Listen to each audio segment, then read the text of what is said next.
The Arctic silence is a physical weight. It's a silence so absolute that the sound of a dog's panting or the metallic click of a sled runner against the ice can carry for miles. On March 26, 1943, near a tiny hunting hut in Sandheden, that silence was shattered. A single rifle shot rang out across the frozen fjord. Eli Knudsen, a Danish trapper and a member of the world's smallest army, slumped forward on his dog sled. His team of huskies, confused by the sudden violence, whimpered in the biting wind. Out of the blinding white haze, men in white camouflage emerged. Not ghosts, but German sailors. This was not the Eastern Front. There were no tanks, no massive artillery barrages, and no cities to conquer. This is Northeast Greenland, thousands of miles from the heart of the war. Yet at that moment, the blood staining the snow was as significant as any spilled in Stalingrad. It was the first casualty of a secret high-stakes conflict where the primary weapon wasn't lead, but information. Welcome to World War II Obscura. To the average person in 1941, Greenland was a blank spot on the map, a frozen wasteland of ice caps and jagged mountains. But to the high commands in Washington and Berlin, it was the most valuable piece of real estate in the North Atlantic. The reason? Weather. In the days before satellite imagery, weather moved from west to east. The storms that brewed over the Greenland ice cap would reach the English Channel and German heartland in 3 to 4 days. If the Allies controlled Greenland, they could predict when to launch massive air raids or when to land an invasion fleet on the beaches of Normandy. If the Germans could sneak a weather station onto the coast, they could time their U-boat attacks and Luftwaffe strikes with deadly precision. This was the weather war. It was a conflict fought on a scale so small it was almost intimate. The cast of this drama consisted of a few dozen men, Danish trappers, Inuit hunters, and German meteorologists. They operated in a world where the environment was a more lethal enemy than a man with a rifle. Temperatures regularly dropped to 60 degrees below zero. The polar night brought months of total darkness. And this vast empty expanse, a handful of men were about to engage in a deadly game of cat and mouse. The story begins with a man named Eb Poulsen. Poulsen was a Danish explorer who had spent years in the Arctic. When the Nazis occupied Denmark in 1940, Greenland was left in a diplomatic limbo. The local governors, fearing a German takeover, turned to the United States for protection. Under the guidance of the U.S. Coast Guard, Poulsen was tasked with forming the Northeast Greenland Sledge Patrol. It was arguably the strangest military unit in history, consisting of just 15 men, Danes, Norwegians, and Inuit. Their uniforms were sealskin parkas, and their tanks were dog sleds. The mission was to patrol 500 miles of the most rugged coastline on Earth, looking for signs of German activity. For 2 years, they found nothing but ice and bears. They lived in tiny wooden huts, existing on dried fish and seal meat, their only connection to the world a small crackling radio. Then came the Holzhog expedition. In August 1942, a German trawler slipped through the heavy pack ice of the Greenland Sea and anchored at Hansa Bay on Sabine Island. The commander was Hermann Ritter, a veteran sailor in Arctic hand. Ritter was a man of the old school, a professional mariner who had lived in the North for years. He wasn't a fanatical Nazi. In fact, he harbored a quiet disdain for the party. But he was a German officer, and his mission was clear: establish a secret weather station and start transmitting. For months, the Germans lived like troglodytes. They dug their base into the snow and rock, camouflaging their huts so perfectly that they were invisible from the air. Twice a day, they launched weather balloons into the frigid sky, sending data back to the German Naval Command. They were winning. The Luftwaffe was using their reports to plan operations in Europe, and the Allies had no idea they were even there. The discovery happened by accident, and it hinged on a single careless mistake. In March 1943, 3 members of the Sledge Patrol, Marius Jensen, Peter Nielsen, and Eli Knudsen, were patrolling near Sabine Island. The wind was howling and the light was flat. It was a gray whiteout. It makes it impossible to distinguish the sky from the ground.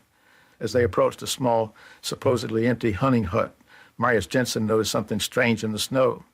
He leaned down and picked up a small yellowed piece of paper. It was a cigarette pack, but it wasn't a brand sold in Greenland. The brand was Solana, a German cigarette. Jensen's heart hammered against his ribs. In the silence of the Arctic, that tiny piece of trash was as loud as his siren. He looked at the hut. Smoke was curling from the chimney. The hunters had become the hunted.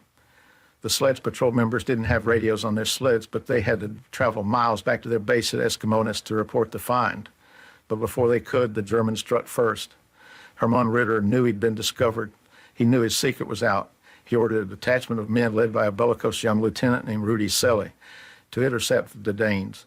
Selle was the opposite of Ritter, aggressive, eager for combat, and a true believer in the Nazi Reich. The ambush at Sandodden was swift. As Knudsen drove his sled toward the hut, Selle's men opened fire. Knudsen never had a chance to draw his weapon.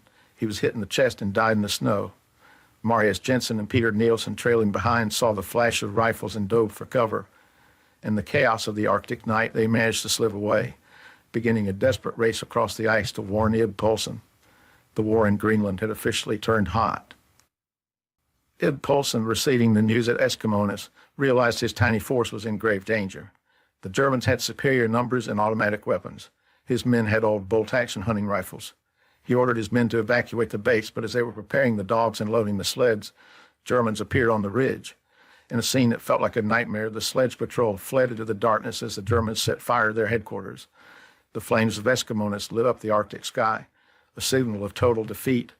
Poulsen and his men were now refugees in their own territory, surviving in the wilderness with nothing but the clothes on their backs and the dogs that pulled them.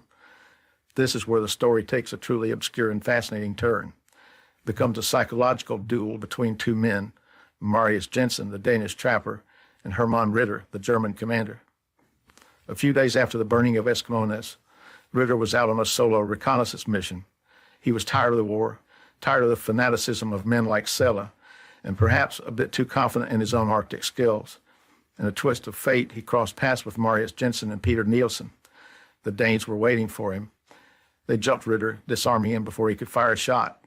For the first time in the war, on the very edge of the world, a German commander had been captured by a civilian patrol. Now imagine the scene. 3 men alone in thousands of square miles of ice. They're enemies, yet they're bound by the same struggle for survival. Marius Jensen decided that they couldn't just stay in the wilderness. They had to march south to the nearest American outpost, a journey of hundreds of miles.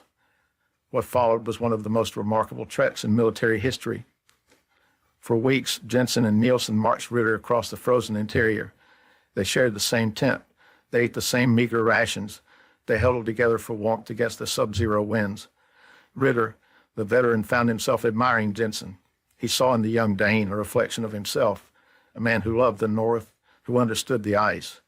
They both spoke in broken German and Danish, discussing the stars, the dogs, and the futility of the war raging thousands of miles away. At one point, Jensen actually returned Ritter's pistol to him so he could help hunt for food. Ritter could have shot Jensen in the back and escaped. He didn't. He handed the gun back when the hunt was over. But the war wouldn't leave them alone. As they marched, the great powers were finally turning their eyes toward the tiny battle of Sabine Island. The United States had built a massive air bases in southern Greenland, codenamed Bluey West 1 and Bluey East 2. Captain Iceberg Smith of the U.S. Coast Guard, a man who'd earned his nickname by studying the movement of icebergs, was determined to wipe out the German weather stations. He didn't have enough men to land a ground force in the treacherous pack ice of the north, so he called in the heavy hitters. In May 1943, the sky over Hantze Bay roared with a sound the Arctic had never heard before. A fleet of American B-24 Liberator bombers, flying from Iceland, appeared over the German base. They dropped hundreds of incendiary and high-explosive bombs. The German weather station, the product of months of secret labor, was pulverized. The Germans who survived the raid scrambled into the hills, watching as their supplies, their radio equipment, and their shelter turned to ash. The Holzog expedition was finished. Meanwhile, Marius Jensen finally reached an American outpost. He walked out of the white wilderness, his face blackened by frostbite and soot, leading his prisoner, Hermann Ritter, by the arm. The Americans were stunned. They had expected a major military operation. Instead, the invasion of Greenland had been halted by a handful of trappers and a few dog teams. The weather war didn't end with Sabine Island. The Germans would try again, expeditions with names like Edelweiss and Zugvogel, but they were all hunted down by the Sledge Patrol and the U.S. Coast Guard. The Allies had learned their lesson. Greenland couldn't be left unguarded. By the end of the war, the Americans had established a permanent presence that would eventually become the Thule Air Base, a cornerstone of U.S. Cold War defense. This story reveals the true nature of war when it's stripped of its grand ideologies and massive armies. In the Arctic, the struggle wasn't between Aryans and subhumans. It was between men who respected the ice and men who didn't. The Sledge Patrol won not because they had better guns, but because they had a deeper connection to the land they were defending. Hermann Ritter spent the rest of his war as a prisoner in the United States. He never returned to the Navy. Marius Jensen returned to his life as a trapper, a man who had tracked down a Nazi expedition with nothing but a dog team and a German cigarette wrapper. If you want to see more forgotten stories, hit like, subscribe, leave a comment with a person or mission you think I should cover next. Thank you for watching, and remember, history is larger than we could ever imagine.